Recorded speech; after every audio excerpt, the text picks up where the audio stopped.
Live from downtown Detroit, Local 4 News at 6 starts now. A playground fistfight ends with vicious retaliation. A young girl, not even involved in the fight, is doused with acid. Thanks for being with us here at 6 o'clock. I'm Kimberly Gill. I'm Devin Skillian. An 11-year-old is recovering from severe burns from an attack involving caustic chemicals. And tonight, the victim's family says the girl throwing that acid got it from an adult. It happened at a playground attached to Werner Elementary, a few blocks south of 8 Mile and Schaefer. Local 4's Rod Maloney picks up the story from there. This is the playscape at Werner Elementary School in the city of Detroit, a place where kids can enjoy themselves. But we know that playgrounds can also be stages for fights, and that's what happened here on Sunday. But it was the retribution after the fight that is way over the top. 11-year-old De'Ara Summers spent the last 3 days in Children's Hospital, her burns as painful as they are ugly. I was screaming and I was crying. 2 girls in their early teens, one of them De'Ara's cousin, came to blows Sunday here. De'Ara says she wasn't involved in the fight, but was there when, after the altercation, the other girl's mother handed her a bottle filled with liquid, and the teen threw it at De'Ara, her cousins and siblings. At first, it didn't feel like it, but then like 2 seconds later, it started like burning and went through my shirt, my shorts. And ended up immediately tearing off her shirt and running home a few blocks away for the shower. I'm furious. De'Ara's mother, Dominique Summers, says even the hospital couldn't figure out what kind of acid it was. She's a kid, but also an innocent bystander that had nothing to do with this. De'Ara showed us her painful burns on her back, legs, and arms, saying instead of running away immediately, she doubled back to get her purse. I feel like it should be consequences because I didn't do nothing to that girl. It is going to scar her for life. It was a traumatizing event that took place, and she's going to remember this the rest of her life.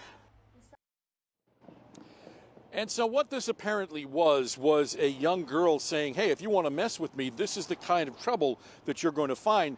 More troubling about it was that they say, the family here says, that it was the mother who gave that girl the acid.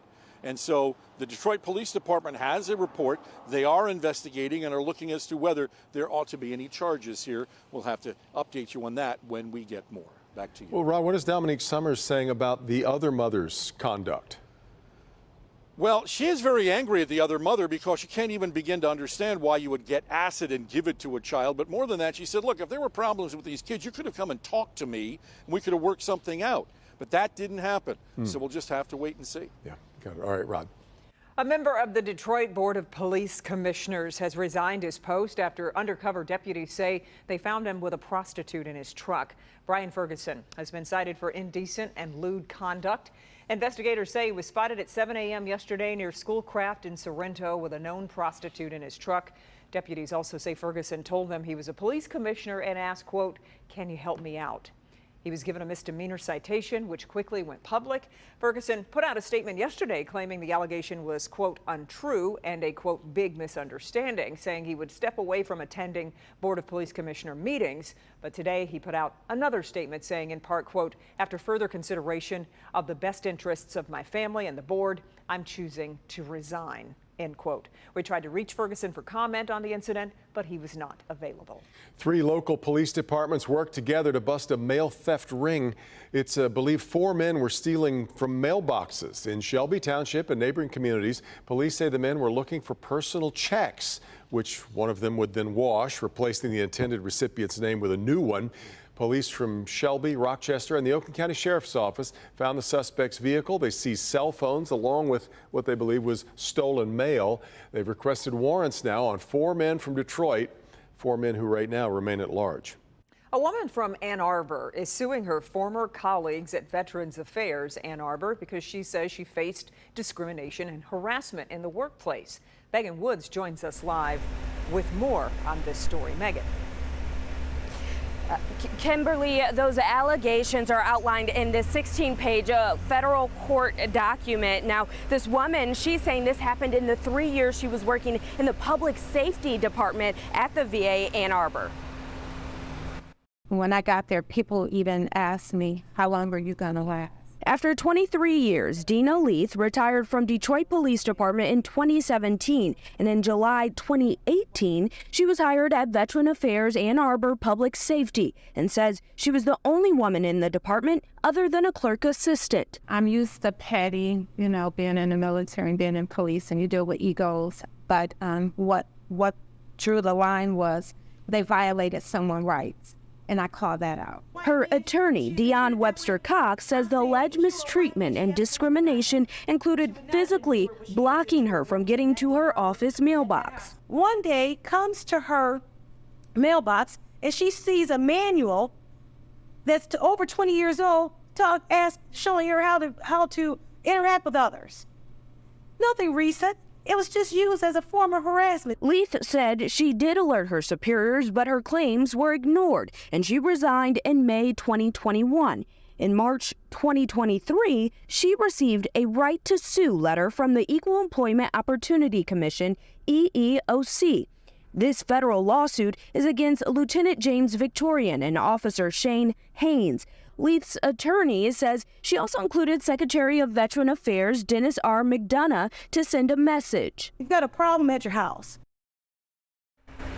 The VA Ann Arbor did release a statement saying, quote, while VA doesn't comment on pending litigation, we are determined to have a workforce that is welcoming, respectful, and as diverse as the veterans we serve. That means building an environment where employees of all backgrounds and gender identities can work and thrive at VA, grow their careers, and provide world-class care and timely access to benefits to veterans. There is no place for discrimination of any kind at VA, and we take all allegations of wrongdoing very seriously and investigate them thoroughly. So we now have to watch to see how this plays out in court. As for right now, live in Detroit, I'm Megan Woods, Local 4. All right, we know you'll continue to follow it. Megan, thank you. Some people who'd gathered for a celebration at Port Huron ended up helping police find a pair of shooting suspects. Police say two 15-year-olds shot and killed a 19-year-old man in the 1300 block of Lapeer, not far from one of the area's most popular annual events. Sean Lay live with how this all unfolded. Sean? Let's highlight what you just said, Devin. Two 15 years old. And also, we're talking about a big summer festival week right there in Port Huron. It's their boat week. Lots of people in town. There was a parade just starting last night when people heard those shots. They saw those two 15-year-olds running away. They helped police track them down. But the big picture is a 15-year-old with a gun, a 15-year-old helping him with a homicide. My sister lives about a block and a half from here, and I just wanted to know if my nephews were okay. Tina Dietrich's sister lives near where a 19-year-old was shot dead in broad daylight on Lapeer in Port Huron at 6 p.m. yesterday. She says her young nephews are still shaken. News of a brutal murder on the street here made even more disturbing after police in Port Huron arrest the suspected shooter and his accomplice. Both are just 15 years old. I grew up in this area. I grew up here until I was 18, went to Port Huron High, and to hear this happening in the small town that I grew up in is devastating. It happened during Port Huron's Boat Week parade. Chad McCauley was here. He heard the shots. Oh my gosh, I can't believe it. When I was 15, I never would have thought of that. And then nowadays, it's like it's a commonplace occurrence. Port Huron's police chief telling us it's unsettling that two 15-year-olds would be involved in a murder. One is from Detroit. The other 15-year-old with the gun is from this area. The chief points out people here for Boat Week festivities saw the shooting, followed the 15-year-olds, and pointed them out to police. There were citizens in the area that witnessed this, and they were able to call 911 very quickly, and they were able to stay on the phone. They gave accurate information, and when the officers arrived, they were able to give directions as to where the suspects were on. Back here live, we spent some time in Port Huron today. You can tell this is really shaking up that community. Yes, it is a holiday festival, summer festival week, but the thing is, two 15-year-olds are now in juvenile detention. They may be charged as an adult going forward. A 19-year-old who is very well liked in that neighborhood is now dead, all over some sort of confrontation or dispute. And now the chief says he may be dealing with gang activity investigations right there in Port Huron. Back to you. Wow. All right, Sean. Okay, well, let's see what's happening with our forecast. It was rocky yesterday. Today, was. much better. Yeah, let's see how long it's going to last, Kim. Well, it never lasts that long, especially in July in Michigan. But I wanted to show you our sky cam shot in Mount Clemens. Look how pretty the sky is right now. We've got several clouds, but also some sun peeking through from time to time. It's a little cooler than normal. 75 in Detroit, 76 in Howell, a pleasant 75 in Port Huron, and 73 in Monroe. Now tomorrow we go back under a marginal risk for severe weather. That's the lowest on the threat level. It's a level 1, but we do have the chance for showers and a few embedded thunderstorms, with the main risks being damaging winds and large hail. And it does include all of southeast lower Michigan. And then we do it all over again for Saturday. Only on Saturday it's more of a morning issue, clearing out in the afternoon. Doesn't mean we couldn't still get a thunderstorm in the afternoon on Saturday, but the risk of severe weather is primarily overnight and into the morning hours on Saturday. But for tomorrow, nice and dry in the morning on your way to work. You'll notice the humidity will be creeping up throughout the day tomorrow, and our temperature high gets up to 86 degrees. So we'll track those showers and storms for you and show you the latest data in just a few minutes.